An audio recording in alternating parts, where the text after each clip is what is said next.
Have you ever felt like you are living in the post-credits scene of your own life? You walk through the crowded streets under the hum of fluorescent lights or the gray noise of the city rain, and you feel distinct, separated, like there is a pane of thick glass between you and the rest of the world. While everyone else seems to be following a linear script, school, career, safe milestones, predictable happiness, you feel like you've been operating off a different manual entirely. For years, you may have internalized this feeling as a defect. You look at your own history, your scars, and the weight you carry in your chest, and you label yourself damaged goods. You think something inside you snapped and that you have been trying to glue the pieces back together ever since. But what if that diagnosis is completely wrong? What if that feeling of disconnection isn't a malfunction, but a system update?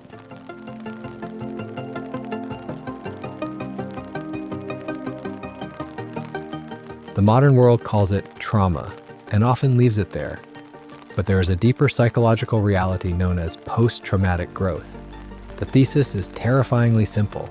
Suffering doesn't just take things away from you, it leaves something else in its place. If you recognize the following signs in your behavior, you aren't broken. You are anti-fragile. You haven't just survived, you have evolved. 1. High-definition empathy, the resonant chamber. The first sign that your mind has been rewired by adversity is a terrifyingly accurate capacity for empathy. And I don't mean sympathy. I don't mean looking at someone and feeling bad for them. I mean high-definition empathy. You have likely noticed this in social settings. You walk into a room, and before a single word is spoken, you can feel the temperature of the emotional air. You detect the micro-expressions that vanish in a millisecond. You hear the tremor in a voice that sounds confident to everyone else.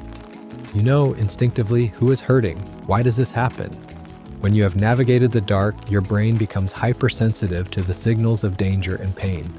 You have learned the texture of suffering. You know its geography because you have walked it. This makes you a natural sanctuary. Strangers tell you their darkest secrets within minutes of meeting you. Friends break down in your presence because they feel, perhaps for the first time, that they are being perceived, not just looked at. You don't offer cliched platitudes because you know they don't work. You offer presence. You're a resonant chamber for the human condition. While this can be exhausting, it is a superpower that untouched people simply do not possess. You're no longer guessing what pain feels like. You're fluent in its language. 2. Competence in crisis, the eye of the storm. The second sign is a paradoxical reaction to chaos. Think about your daily life. You might get anxious about small things, an unpaid bill, a weird noise in your car, an awkward text message. But watch what happens when a real crisis hits. A medical emergency, a sudden accident, a massive failure at work where everyone else begins to panic. While the people around you freeze, scream, or spiral into confusion, a strange switch flips inside your head. The world slows down, the noise fades out, your heart rate might even drop. You become cold, logical, and surgically precise.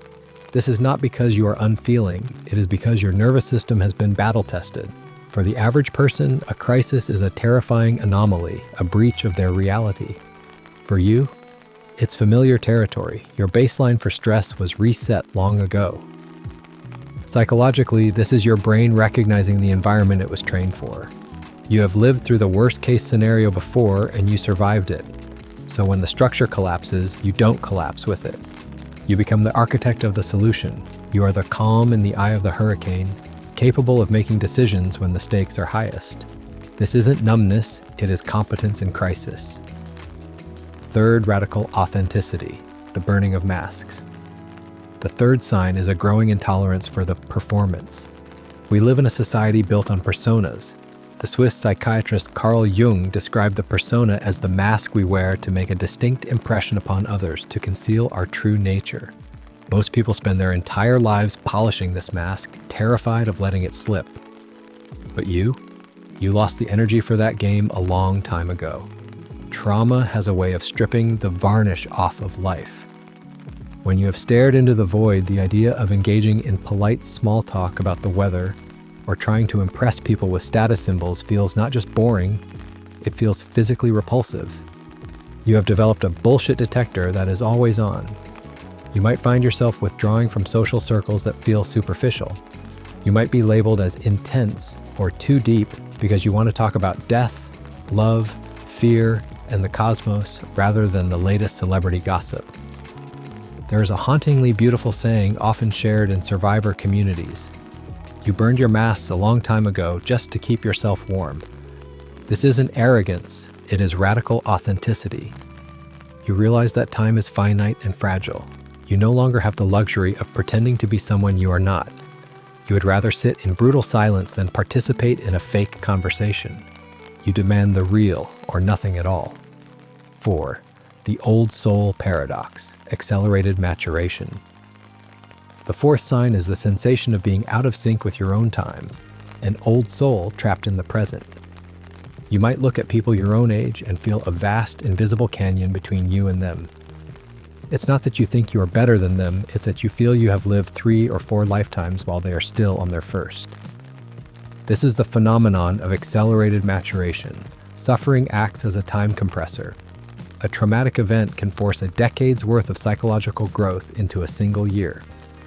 You are forced to confront questions about mortality, safety, and identity that most people don't face until the very end of their lives. This can be lonely. It creates a sense of isolation, a feeling that you are a ghost wandering through a party you weren't invited to. You see the long-term consequences of actions while others are living for the moment. You cherish peace and stability while others chase chaos and thrill. But reframe this. You are not behind because you aren't following their path. You are operating on a different timeline. You possess a gravity, a wisdom, and a perspective that cannot be taught in schools. It can only be forged in the fire. 5. The reconstruction of meaning, the will to meaning. Finally, the fifth sign, a relentless drive for deep meaning. Before the event, whatever it was for you, you might have been motivated by the standard drivers, pleasure, status, comfort, but those things don't taste the same anymore. They feel like ash in your mouth. Now you are driven by purpose. The psychiatrist and Holocaust survivor Viktor Frankl wrote in his seminal work, Man's Search for Meaning, that humans are driven by a will to meaning. He observed that those who survived the most impossible conditions were often those who could anchor their suffering to a purpose greater than themselves. You might find yourself obsessed with creating art, helping others, understanding philosophy, or simply finding beauty in the mundane, the way the light hits the floor, the sound of rain, the safety of a quiet room. You are no longer living on autopilot.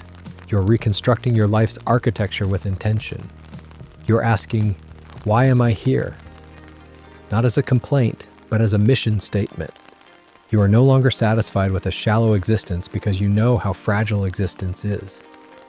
You are building a life that actually means something. If you have nodded your head to these signs, I need you to hear this clearly.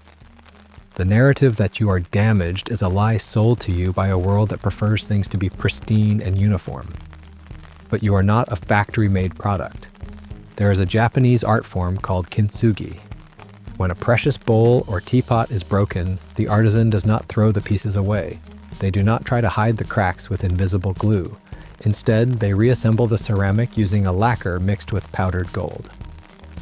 The philosophy of Kintsugi treats the breakage and repair as part of the history of the object, rather than something to disguise. The bowl becomes more beautiful, more valuable, and stronger because it has been broken. That is what you are. The empathy, the calmness in crisis, the authenticity, the wisdom, the drive for meaning, that is the gold filling your cracks. That is post-traumatic growth. You have been forged in a pressure that would crush others. Do not hide your scars. They are the map of your survival. They are the proof that while the world tried to break you, it only succeeded in making you into something rare. You are not broken, you are gold.